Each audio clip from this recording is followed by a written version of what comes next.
finding your way into the support of the earth, into child's pose. Deep connection down. Just taking 5 breaths to connect into this body, into this moment, and to understand that every time we come into practice is a new moment. And though the poses may hold familiarity, the experience that it's available in every moment will be utterly unique.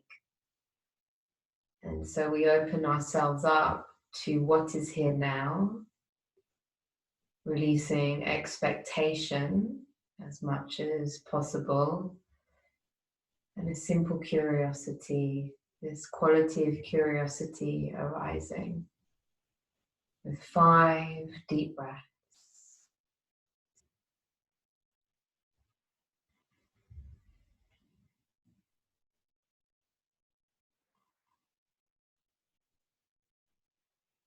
For today, we continue this flow. Last week, we brought our attention to Muladhara, our root chakra, safety, security, presence. And from that foundation, we build into Svadhisthana, the sacral chakra, drawing upon the qualities of this chakra at the base of the spine, in the sacrum area. And the quality that I want us to explore in today's session of Svadhisthana is this possibility of surrender, of flow. The element of Svadhisthana is water. And the beauty of water is its ability to flow. So when it reaches any obstacles in its path, it simply finds a way to flow around. And so that is the exploration for our practice today. The letting go of resistance so that we may find flow.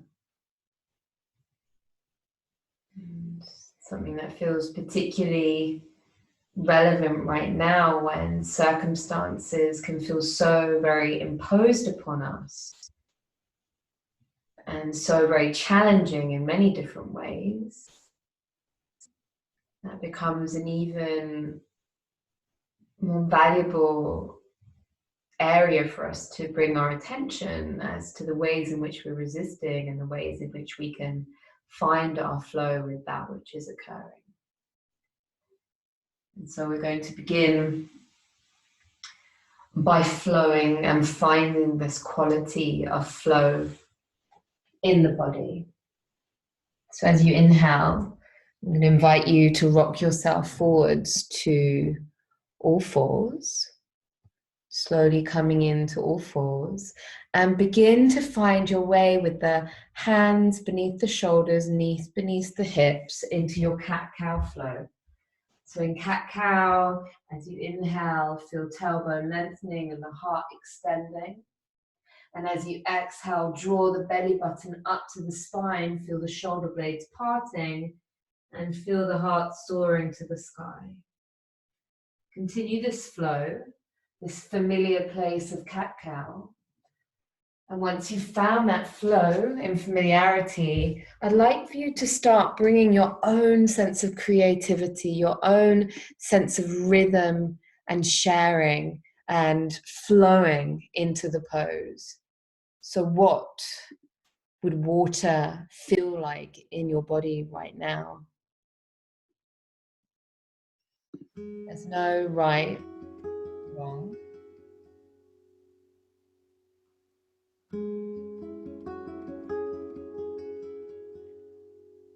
It's just an invitation to get really curious about this body. Nice. And as final about how time and the ocean.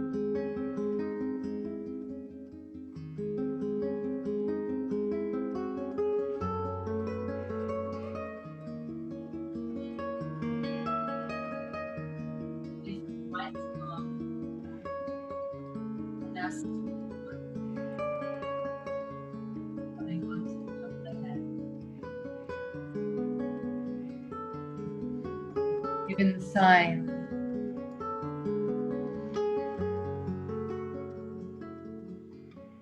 And finding your way towards the twist. I'm going to leave it without music for today. My feeling is that we haven't quite mastered it yet. When I say we, I mean me.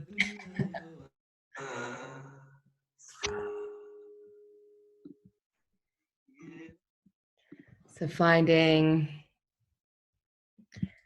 yourself here with the space just above the ear on the earth, on the right side of the skull, the right arm sweeping underneath the left side of the body, and the sitting bones extending up to the sky, finding a twist through the spine, mobilizing the spine. Come back to center, take some cat-cow flows, this quality of water through the body.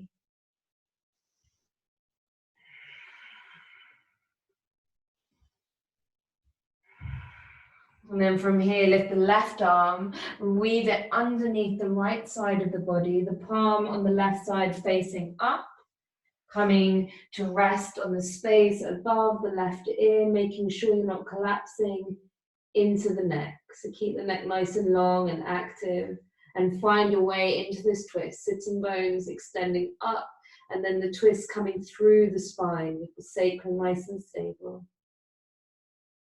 For 2 more breaths.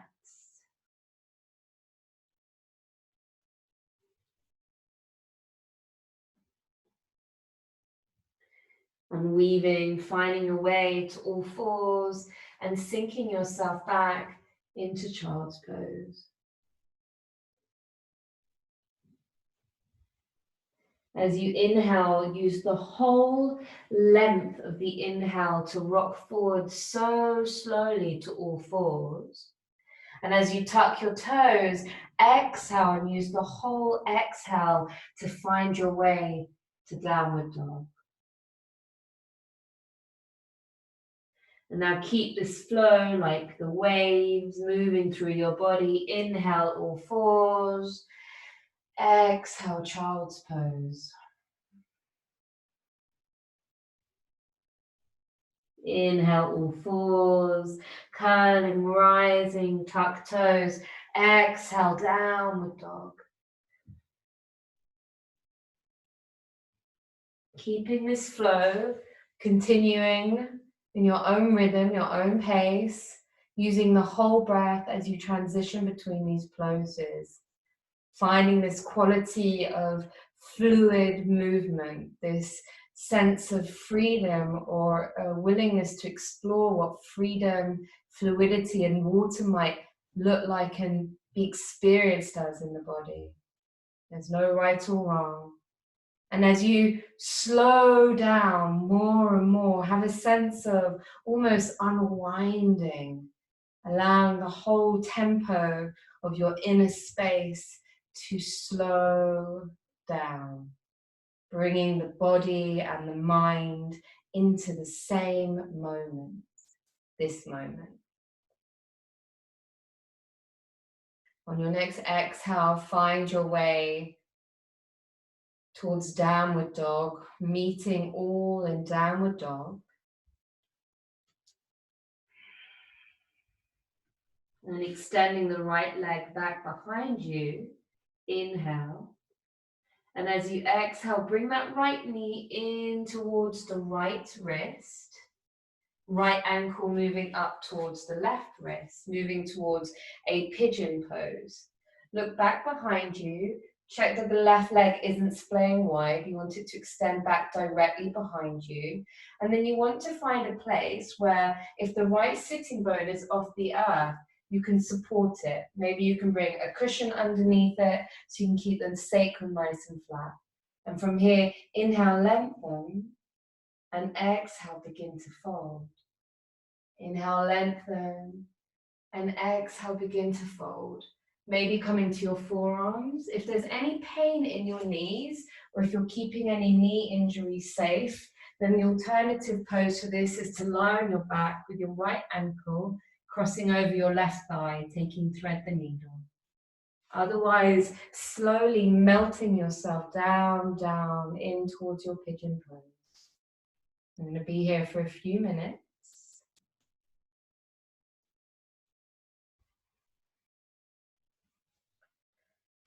Creating a cushion for the forehead. Maybe resting upon a block or an actual cushion. As we come into stillness, and there's a teaching or a wisdom that what we resist persists. And the practice of mindfulness isn't simply about paying attention to what is happening in the present moment. It's actually a certain quality of attention. It's an accepting what is happening. It is an allowing what is happening to be there without trying to change it. So there's one aspect of, can we notice what is here? And there's another aspect of, can we be with it without a judgment, without labeling it good or bad. That's not to say it might not be easier or more difficult. But letting go of the idea that an experience should or shouldn't be happening. And this attitude is described as an attitude of non-resistance. And the opposite of this is resistance, and the struggle that occurs when we believe our experience should be any different to what it is in this moment. So acceptance and non-resistance means that even though we might not like what is happening, we acknowledge that it is happening. And we can let go of the fact that things aren't perhaps exactly the way we would like them to be.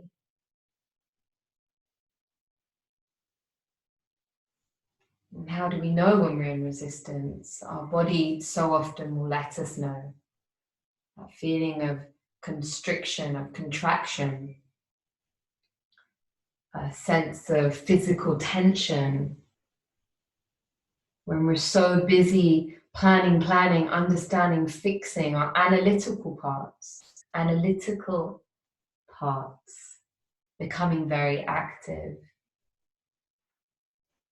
Often there's judgment. This is how we might know that we found our way into a place of resistance.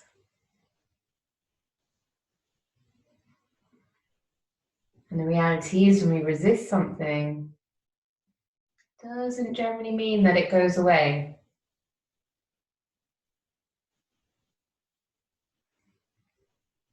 Often our resistance is the story that creates a greater burden to the situation itself.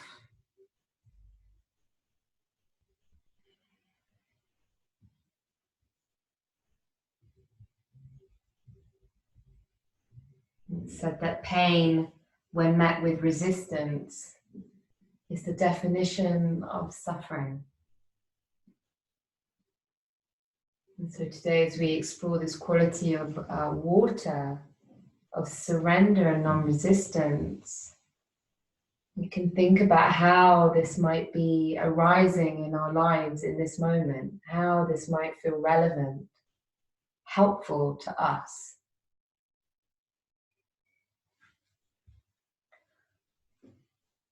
Just for a moment, noticing as I talk about resistance in a pose that for some of you will feel like a dream, and for others of you will be perhaps triggering this sense of resistance should your hips be less willing to spend long periods of time in pigeon pose. This is again how we recognize the practice as a mirror for showing us our patterns, the ways in which we respond and react when we're placed in situations that sometimes bring ease and sometimes bring discomfort. So just noticing perhaps what is coming up for you right now as we come into the last minutes of a 5-minute pigeon hold.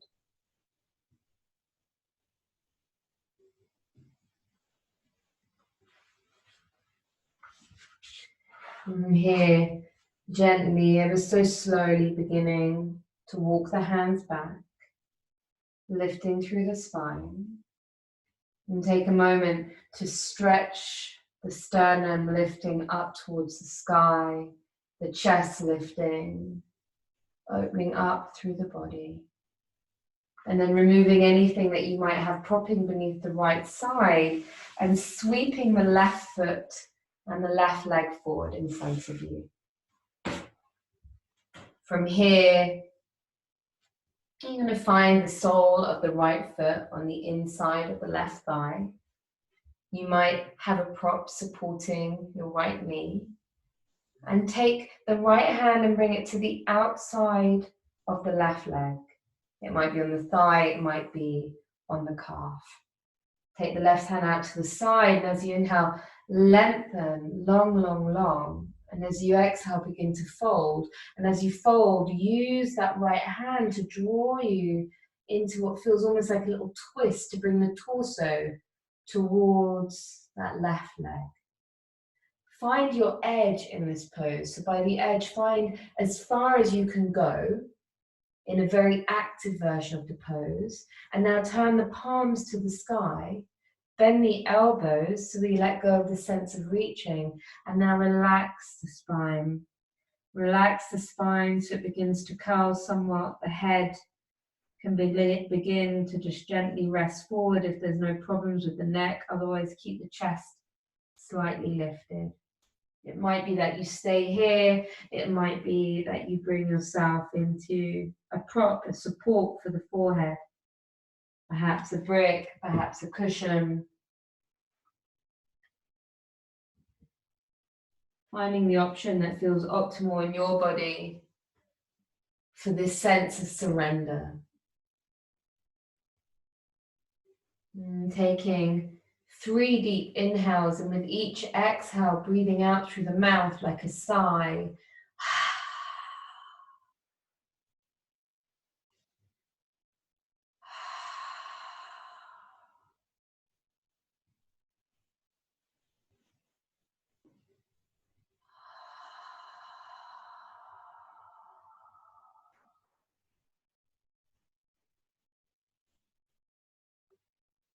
And settling here for the next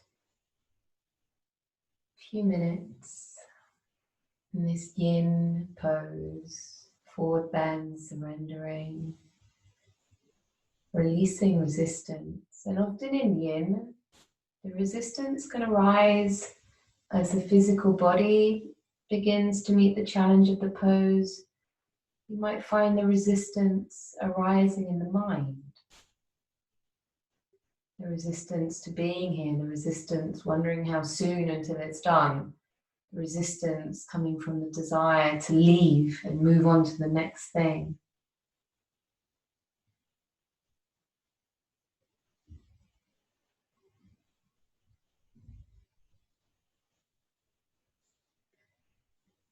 I'd love to share a story that many of you will be familiar with, and yet I'm not sure there's a possibility of hearing this story too much, or this teaching, I should say. It's a teaching that has been so fundamental for me, and yet one that I still need to remember again and again and again. And that is the story of the second arrow in the Buddhist teachings. A reminder for those that are familiar that Buddha once asked a student, if you're hit by an arrow, does it hurt? And the student said, well, yes, it does. And Buddha asked, if you're hit by a second and third and a fourth arrow, does that hurt more or less? And the student said, well, more. It hurts more. And the teaching, the simplicity of this teaching is that in life, pain and suffering will happen for each of us. It's inevitable. And this is the first arrow. Right now, what is going on is the biggest, fattest first arrow imaginable. It's relentlessly challenging and painful and difficult because of the experience in itself. And yet the second, the third, the fourth arrows are the stories that we can overlay on this experience. The narratives we can tell ourselves of what this means.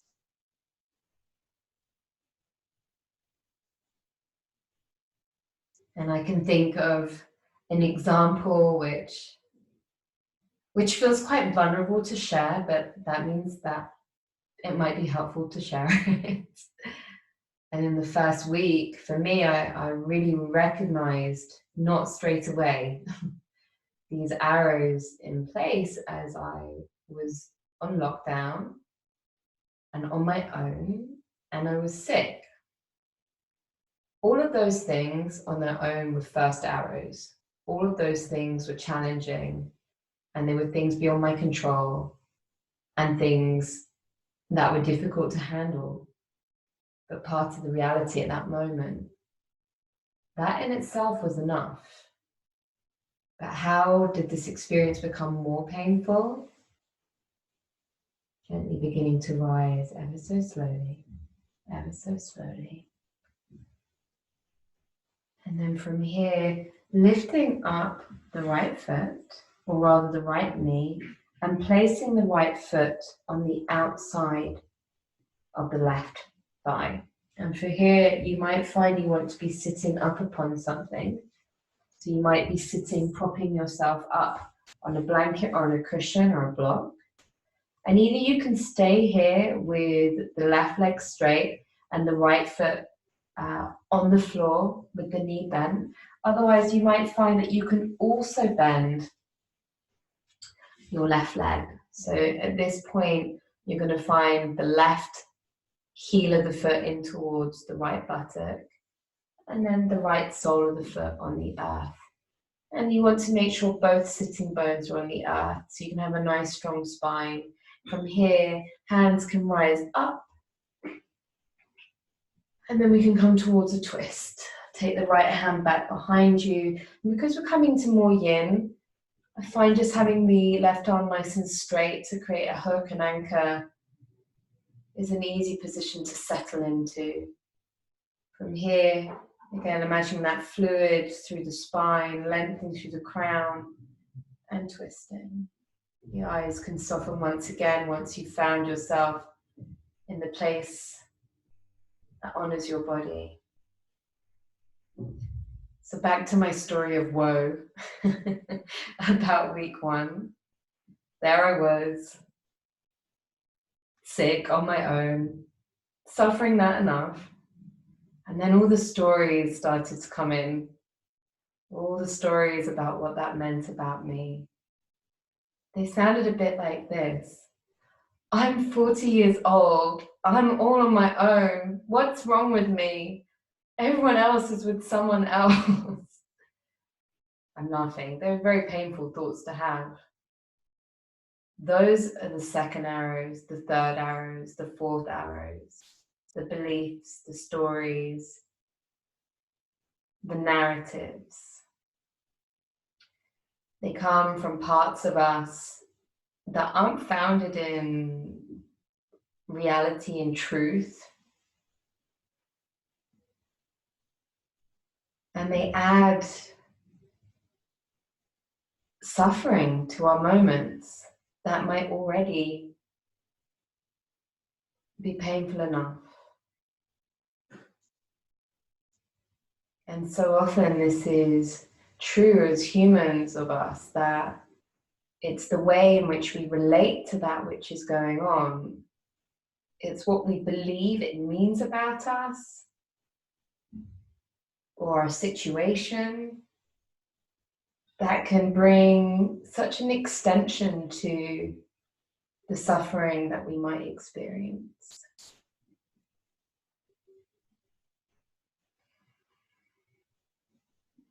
Gently gaze forward, unravel, and bow down to the earth.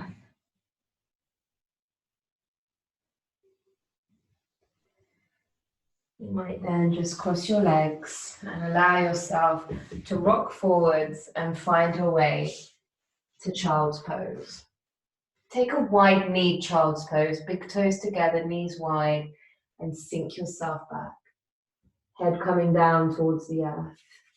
And just feel the support of the earth once again grounding you as we come to this neutral position before we take it over to the other side.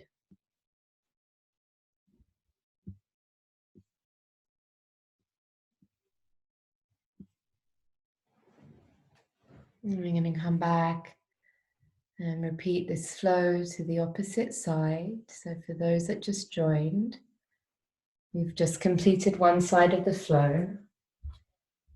You're going to rock yourself forwards, inhaling to all fours, and tucking toes, find your way to downward dog. Hands planted, shoulder width apart. Just take a moment to find this quality of fluidity in your movement. Bend the knees, sitting bones to the sky. And now see if you can float yourself forwards, not into plank, but again, like a wave, melting yourself backwards and forwards, through the spine, through the body. Until you exhale to downward dog. Inhale, left leg extends back. And exhale, bring it through to find your way towards pigeon pose. So left knee coming towards the left wrist this time, left ankle towards the right wrist. Take a moment to set yourself up. So bringing support underneath the sitting bone, if that feels helpful for you. If there's a space under the sitting bone, most of us will benefit from that to make sure we don't collapse into one side or the other. We want the sacrum to be nice and even, making sure the right leg's extending out straight behind you. And now shimmy the heart forwards and find the space as you extend through the heart, melting forwards and forwards. You might come to the forearms and just pause and see if you can extend through the chest and then melt yourself down. See how far you can go and see if you can find a place to support your forehead. So if that feels possible for you to support your forehead, maybe on a cushion, maybe on forearms, creating a pillow. Or it might be that staying on your forearms, like a sphinx pose, is what most honors space in your body. So take a moment and find your way into your sleeping swan, which is the yin version of pigeon pose. Because in this we surrender. We feel the earth as our support and we let ourselves almost dissolve into its cradling, to be held. And in doing so, we start entering into connective tissues, deepening into stretches, stimulating the flow of chi through this network of meridians in our body.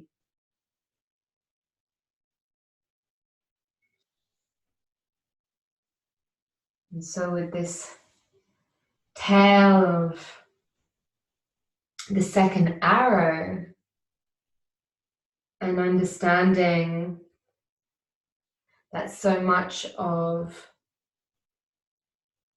the suffering that's we associate with an emotion is not actually the emotion, but the way in which we relate to it. Just taking a moment and seeing if you can think of any moments where perhaps there is an experience of these second arrows coming up for you. I feel a second arrow can often take a form of a judgment. So maybe there's something about this reality that we're in at the moment. We're all home with our own separate challenges around that. Maybe there's a sense of how we feel we should be able to do something differently. Maybe we're judging the way we're feeling that we should be feeling a different way. We should be acting a different way. Just noticing. Are you aware of any places in which these second arrows might be arising in your life? This resistance to experience, resistance taking the form of judgment.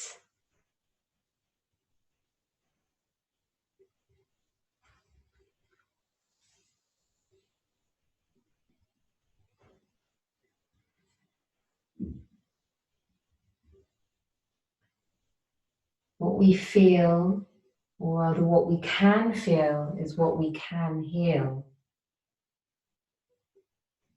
And this is why I am a teacher and student of mindfulness and self-compassion. This is why they sit so closely together. You know, these practices aren't about freedom from emotions. It's not about saying, may we never suffer again, but rather, may we find freedom from complicating our emotions, from complicating our experience. With mindfulness, we focus on recognizing and accepting an experience. Self-compassion allows us to become more caring towards the person, towards whoever is having that experience. With mindfulness, we ask, what am I experiencing right now? And with self-compassion, we ask, what do I need right now?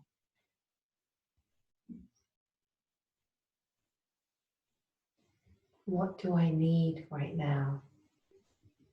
How can I be kind to myself when I'm suffering? How might I befriend my experience, and in doing so, befriend myself, be there for myself?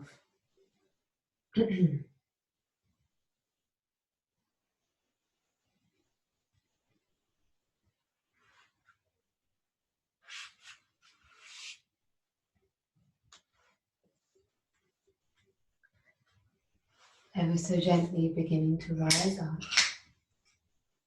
lifting yourself,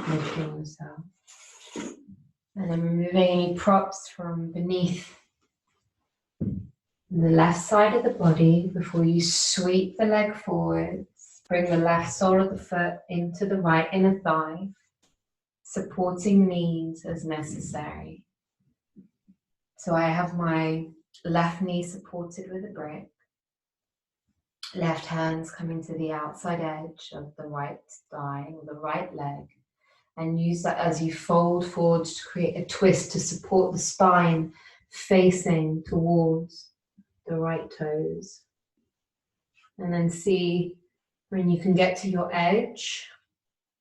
And from here, turn the palms to face up, bend the elbows, and allow the spine to curl, surrender, the head to release. Nodding yes, shaking the head no. And again, it might be that you find a prop to support the head in this forward bend. It might be that you allow yourself to simply release, hanging into space, if that feels safe in your back, in your body. If the forward bend feels challenging, elevate yourself up upon something.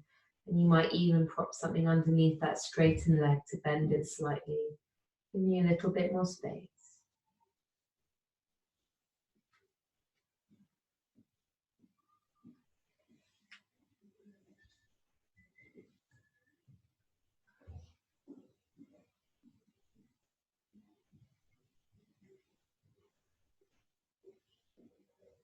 In the practice of mindfulness, we are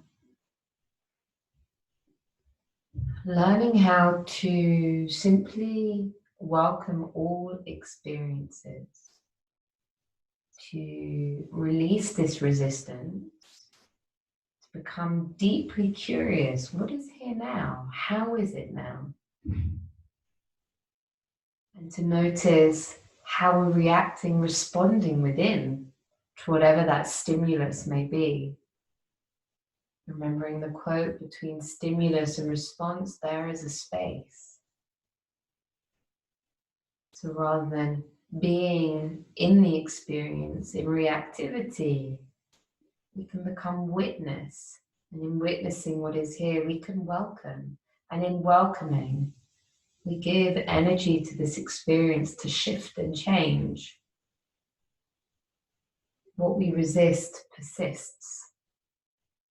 So if we have an experience or belief that we resist, it tends to just keep shouting louder till it gets our attention.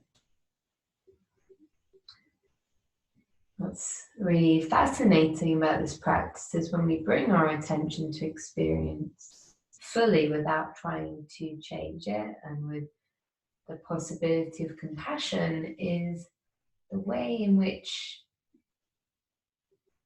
it develops the possibility of changing, evolving, shifting. And so one energy can shift and evolve into another in a way that often isn't possible if we simply resist. And that contractive energy keeps everything the same, stuck.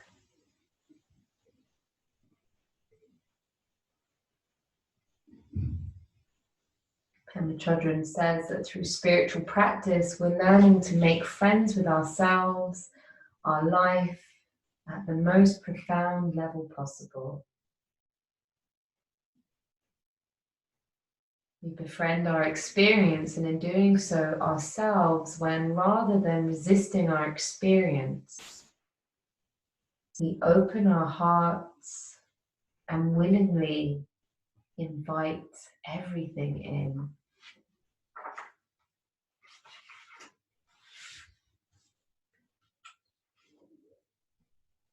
Gently rise, ever so slowly. Rising, rising. The right leg remains extended. Draw the left knee up towards the sky. Then you can plant the left sole of the foot to the outside of the right thigh, either staying there. Otherwise, you can bring the opposite heel in towards the buttock. So otherwise, the right heel can come in towards the left buttock. I want to take care. I'm going to keep my legs straight to keep my knee safe. I'm going to invite you to do the same. So if there's any knee issues, you want to feel no discomfort, no pain here. Okay. Then once you've found a foundation, maybe sitting up on something so the sitting bones are both connected. You can inhale to reach and then find your way to twist. And from here, sitting bones down, take a moment, and as if there's a surge of energy coming through the earth, up towards the crown, through the spine, feel yourself rising and then twisting, gazing back, or an inner gaze as the eyes might close, gazing back towards the left shoulder. And then see if there's this possibility of creating micro movements. With every inhale, rippling up through the spine, every exhale, seeing if there's space to sink deeper towards the twist.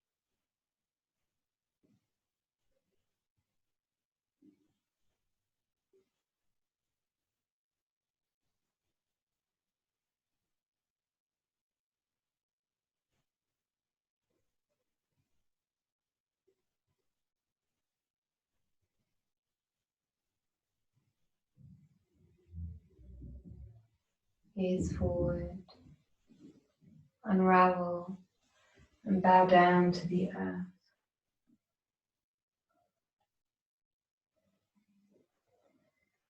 As you rise, take a moment of simply hugging knees in towards the body, tucking the head in towards the knees. Give yourself a hug, an embrace.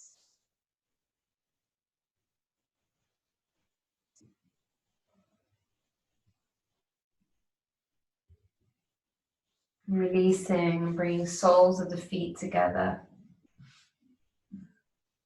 And you want to explore what feels right for your body here. If you're keeping knees safe, you might prop both knees. I have bricks, but pillows are fine.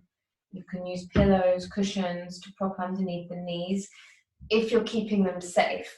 It's fine for them to be off the ground otherwise. And then just finding a place for the feet, just shimming them a little further away from the body. And depending on how open your hips are, you might want to also be elevated. I'm sitting on my blanket just rolled over slightly. Okay, so from here,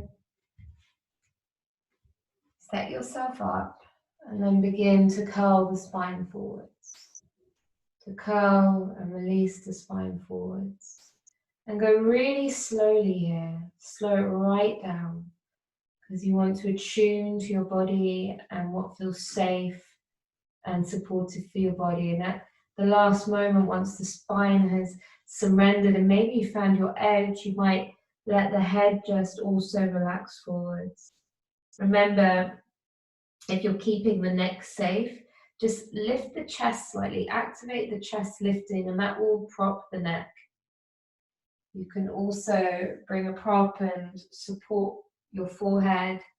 If that's available, you might have a cushion that you rest your head on. You might have a bolster.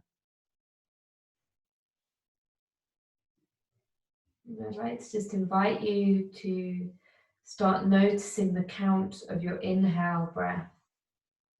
So just observing the natural count of your inhalation. And once you find that rhythm, making the exhalation longer. So if you inhale for 3, see if the exhale can be for maybe up to 6. Maybe it's 5.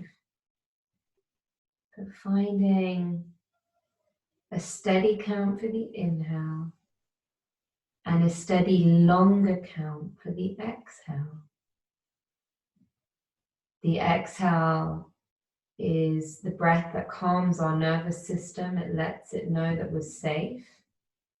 And so when we lengthen the exhalation, we're sending a message that we're safe to the physiology of our body.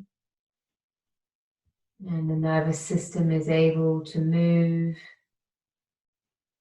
towards what we call the ventral vagal, which is a place of spacious safety. A space where the possibility of becoming witness to our experience, of feeling connection, of feeling peace, is enhanced.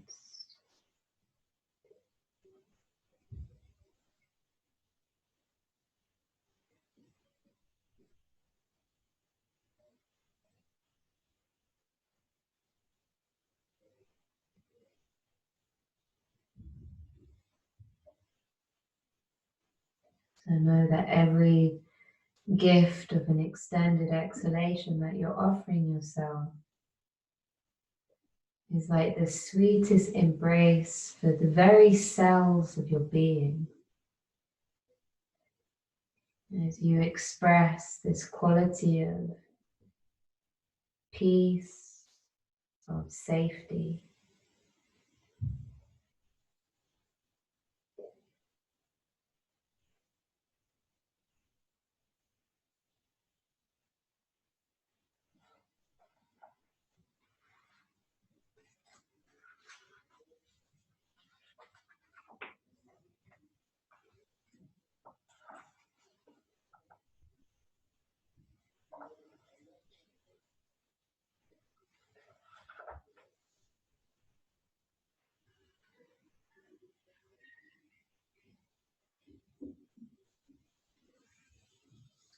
So slowly begin to rise, rise, rise. Take a moment and rest back on hands. The eyes closed, just noticing what is here now.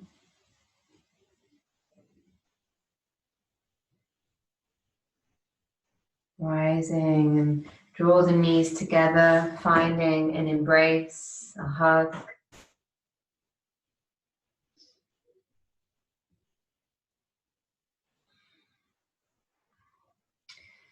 I'm going to offer the choice of 3 different options right now. And the reason I'm doing 3 is because it will depend on the props that you have.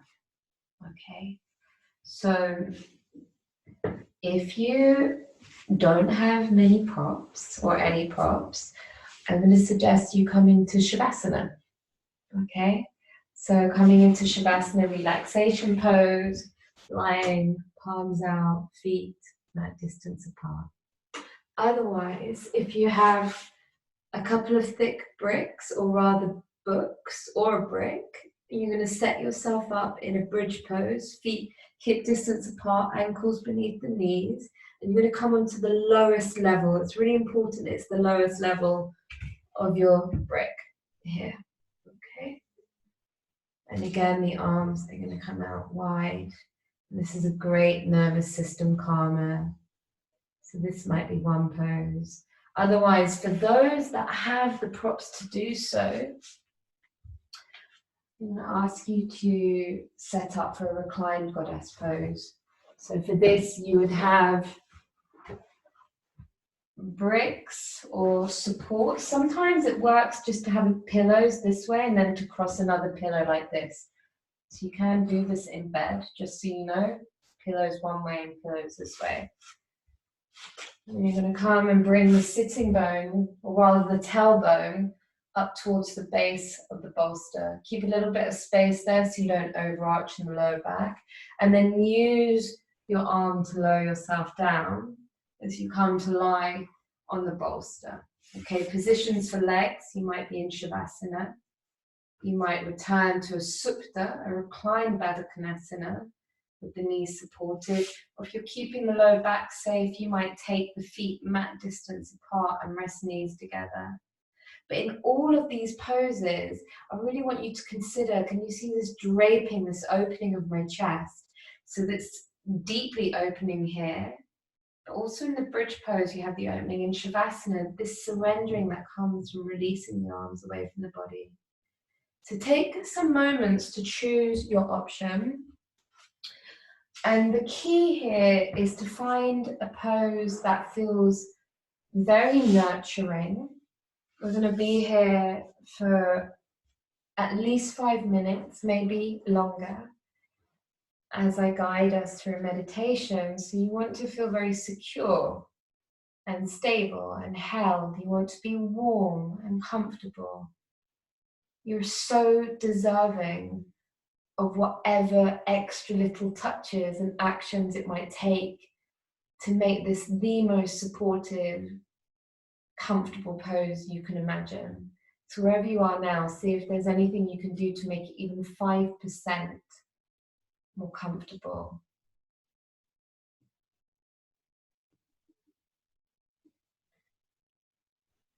Imagine, I always think with restorative poses, it's like tucking in a little child or a baby. That kind of feeling of just wanting them to be so cozy and so comfortable and so much tenderness and love and care.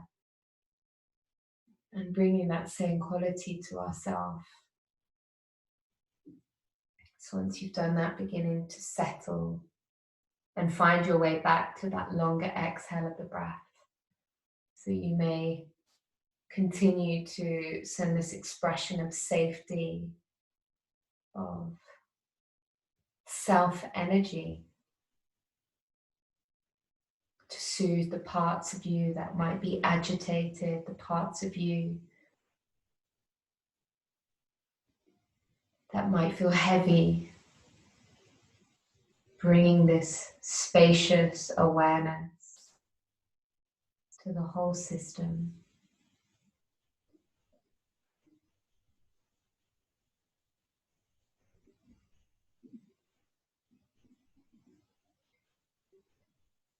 The wings of freedom are taught often as mindfulness with compassion.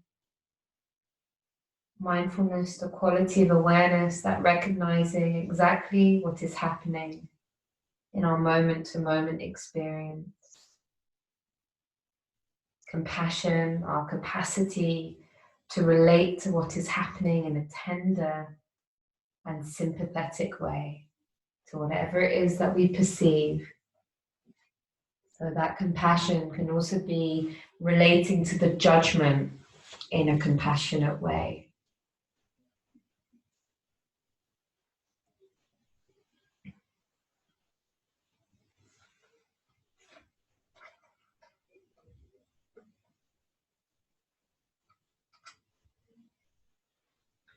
So I'd love to guide you through this Sharihuba meditation. A meditation around surrendering to experience. Just being with the breath, having no concern for anything other than breathing in and breathing out.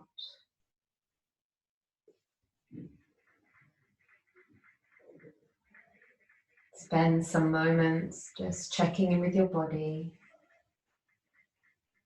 allowing your awareness to expand to include your entire body from head to toe. Being open to the body, aware of it, sensitive to it in a way that will allow it to give you any information that it has for you.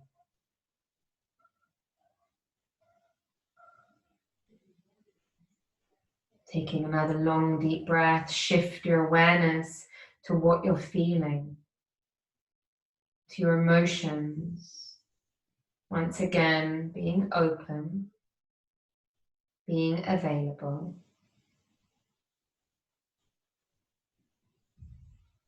See if you can just be open to any insights your emotions might hold for you today or in this moment.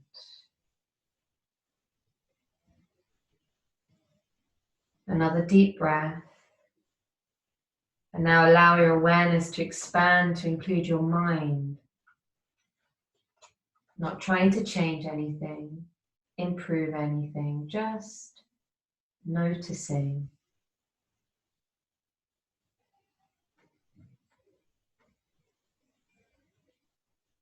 Now taking another deep breath. Would you allow yourself to let yourself go? Just allow yourself to let go completely and absolutely. Let yourself feel what it is like when you let go completely. What is this like for you?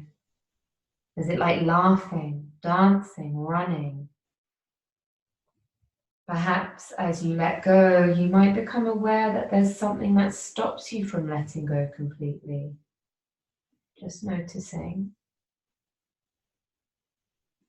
And as you notice, allow yourself to become aware of that which stops you from letting go completely. Become aware of it as completely as you can for right now. What is that? What is the thing that keeps you from letting go? Where is it in your body? What does your body feel like when you're holding on, when you're resisting? What happens with you emotionally when you can't let go? What's keeping you from letting go?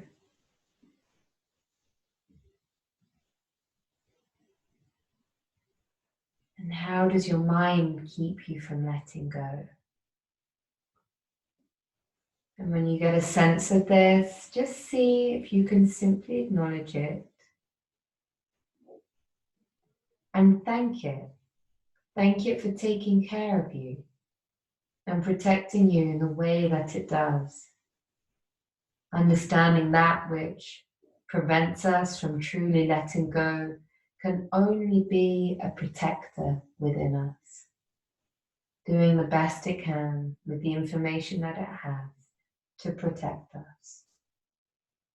And so we begin to get to know it and to thank it for its hard work, for protecting us in the way that it does.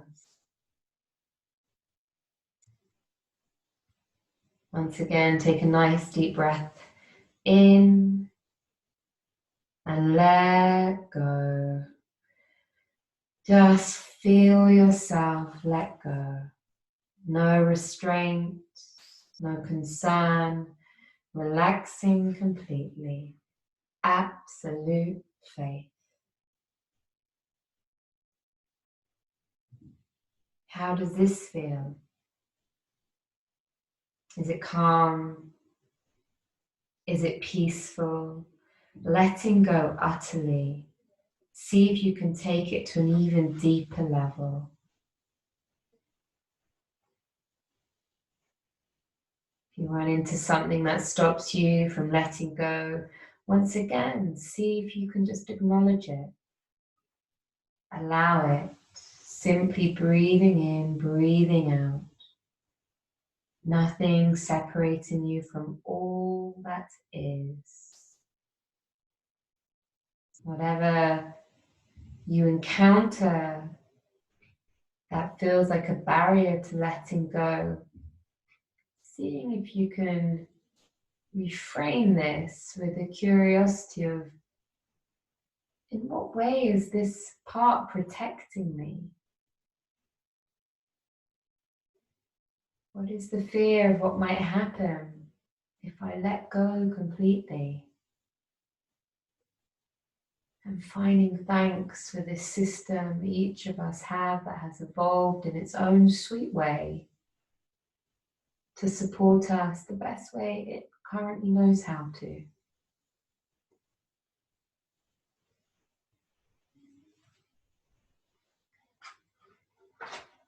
These final moments as we perhaps have a glimmer of sense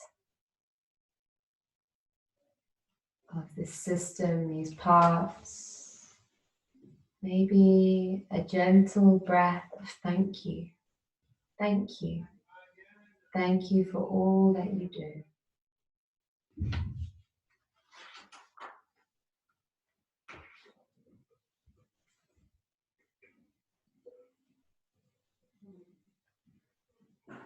Wherever you are, beginning to move fingers and toes, to stretch. If you're in bridge, you'll lift the hips, remove the brick, roll down and take any gestures to release your body, to release your back, maybe knees into the chest. If you're in goddess pose, then rolling onto your side. And again, in your own time, finding your way to a seated position. All of us finding our way slowly through the actions, the movements that we need to a seated position. There's no rushing. The hands can come to rest on the body if they feel drawn anywhere, maybe the low belly, the space of Svadhisthana chakra, maybe the core, maybe the heart.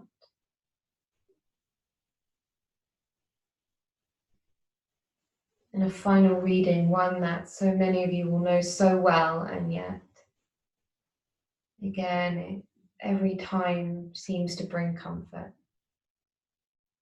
The poem She let go. She let go without a thought or a word. She let go. She let go of the fear. She let go of the judgments.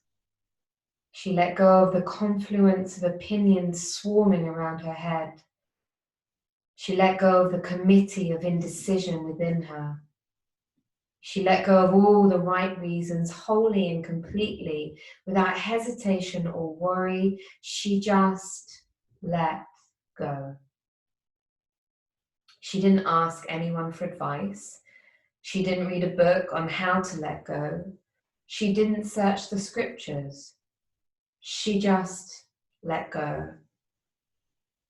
She let go of all of the memories that held her back. She let go of all of the anxiety that kept her from moving forward.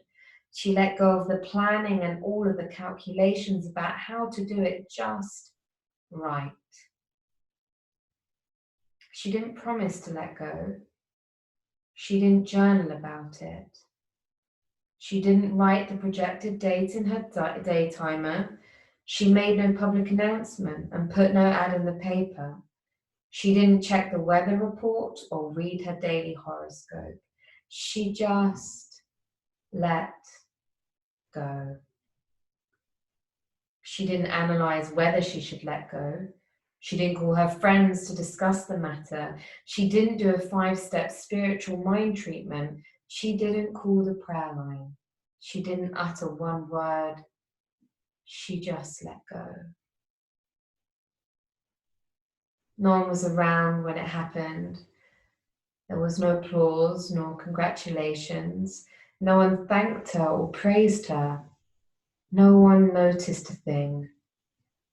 Like a leaf falling from a tree, she just let go. There was no effort. There was no struggle. It wasn't good and it wasn't bad. It was what it was, and it is just that. In the space of letting go, she let it all be. A small smile came over her face. A light breeze blew through her. And the sun and the moon shone forevermore.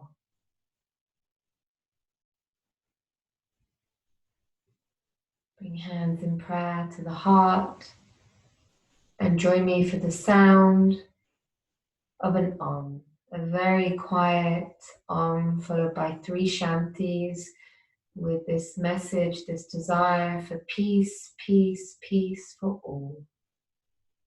Following the inhale.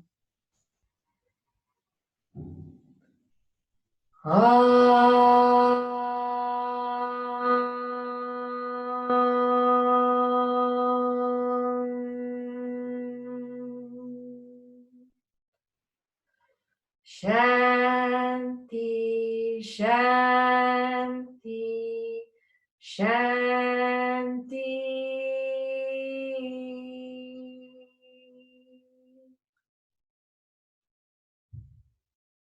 Hands in prayer to third eye, to the heart, bow down to the earth.